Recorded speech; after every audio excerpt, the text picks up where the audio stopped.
Lebanon জুড়ে নেমে এসেছে অন্ধকার। জ্বালানি সংকটের কারণে বন্ধ হয়ে গেছে দেশটির কয়েকটি গুরুত্বপূর্ণ বিদ্যুৎ কেন্দ্র। এতে করে অচল হয়ে পড়েছে বিমানবন্দর, বন্ধ পানি সরবরাহ, পয়ঃনিষ্কাশন ব্যবস্থা সহ বিভিন্ন গুরুত্বপূর্ণ অবকাঠামো। থমকে গেছে জনজীবন।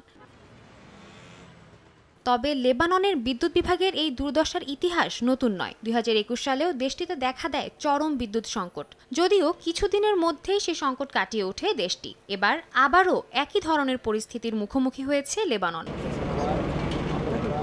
সংকটকালীন এই সময়ের আগেও লেবানন যে বিদ্যুতে স্বয়ংসম্পূর্ণ ছিল তা বলা যায় না। অনেক আগে থেকেই দিনে মাত্র কয়েক ঘন্টার জন্য বিদ্যুৎ পেতেন বাসিন্দারা। দেশটির বিদ্যুৎ খাতের এই অবস্থা তাদের অর্থনৈতিক ও প্রশাসনিক দুরবস্থারই প্রতিফলন বলা যায়। ভুল ব্যবস্থাপনা এবং দুর্নীতিতে জর্জরিত লেবাননের অর্থনীতি, যার সরাসরি প্রভাব দেখা যাচ্ছে বিদ্যুৎ খাতে।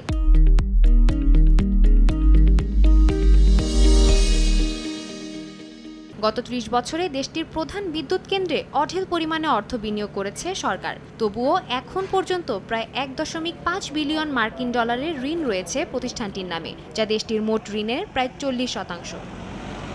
সাদিয়া তাসনিম, সময় সংবাদ।